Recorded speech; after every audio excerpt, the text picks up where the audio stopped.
Hello बच्चों। तो चलिए इस प्रश्न को पढ़ते हैं।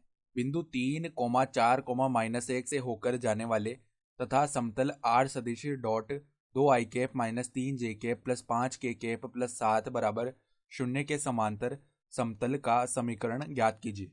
तो यहाँ पर देखो, हमें बताया गया है कि एक समतल जो है वो 3, 4, -1 बिंदु से जा रहा है, और ये जो समतल है आर सदिश dot 2i cap -3j cap +5k कैप+7 बराबर 0, इसके समांतर है वो समतल। ठीक है, तो हमें उस समतल का समीकरण याद करना है।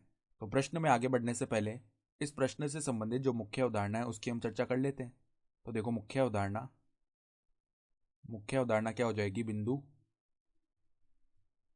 बिंदु x1, y1, z1 से होकर जाने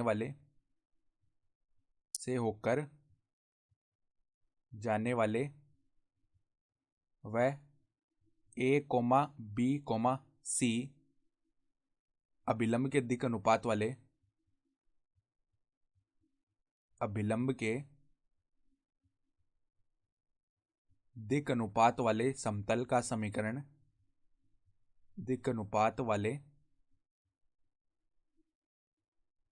समतल का समीकरण क्या होता है? देखो, अगर काटते रूप में लिखना चाहें तो इस प्रकार लिख सकते हैं इस समतल का समीकरण: a गुणा में x-x1 प्लस में b गुणा में y-y1, ठीक है, प्लस में c गुणा में z-z1 बराबर में 0। तो अब देखो, हमें बताया गया है कि बिंदु तो दे दिया गया है सवाल में ही कि किस बिंदु से होकर जा रहा है वो समतल 3, 4, -1। अब एक तो हमें बिंदु चाहिए होता है, और एक उस समतल के अभिलंब के दिक् अनुपात चाहिए होते हैं। ठीक है, तो दिक् अनुपात कैसे निकालेंगे हम? हमें उस समतल का समांतर समतल दिया हुआ है। ठीक है, तो ये जो समांतर समतल है, इस समतल का जो अभिलंब है वो क्या होगा? 2i cap -3j cap +5k cap, ये हो जाएगा अभिलंबीय सदिश। ठीक है, तो इसकी जो अभिलंब के दिक् अनुपात है वो 2, -3, 5 आएंगे। ठीक है, अब उसके जो समांतर समतल आएगा उसका जो अभिलंब के दिक् अनुपात है वो भी तो यही आएंगे। ठीक है, तो यहाँ पे देखो, यहाँ पर अगर हम समतल को बोल दें P, ठीक है, तो P का हम समीकरण कैसे लिख सकते हैं? देखो, इसके जो समांतर समतल है उसके जो अभिलंब के दिक् अनुपात है वो भी इस समतल के अभिलंब के दिक् अनुपात के समान ही होंगे। तो यहाँ पर देखो, a का मान हो जाएगा 2, तो 2 गुणा में x माइनस x1 का मान है 3। फिर देखो, b का मान हो जाएगा -3, तो -3 y-4, प्लस में देखो c का मान हो जाएगा 5, तो 5 गुणा में z, फिर यहाँ पे -1 है तो यहाँ पे +1 लिखना पड़ेगा, बराबर 0। ये आ जाएगा अभिष्ट समतल का समीकरण।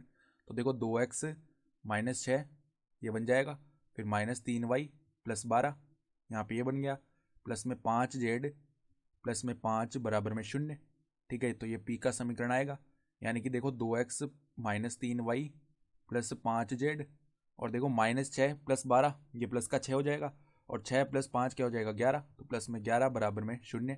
तो अब अगर सदिश रूप में लिखना चाहें तो x i कैप प्लस में y j कैप प्लस में z k कैप, इसको तो हमने क्या कर लिया? अलग कर लिया, और डॉट में जो पद बचेंगे उनको अलग कर लेते हैं। तो 2i कैप -3j कैप, ठीक है, प्लस में 5k कैप प्लस में 11 बराबर 0। तो ये सदिश रूप में आ जाएगा, और हम जानते हैं कि सदिश रूप में जो है यहाँ पे ये जो एक्स आई कैप प्लस वाई जे कैप प्लस जेड के कैप है, इसको हम आर सदिश बोलते हैं। तो आर सदिश डॉट में 2i cap -3j cap plus में 5k कैप प्लस में 11 बराबर में 0, ये आ जाएगा हमारा अभिष्ट समतल का समीकरण। ठीक है, और यही हमारा उत्तर हो गया। तो आशा करता हूँ कि आपको ये प्रश्न समझ में आया होगा। धन्यवाद।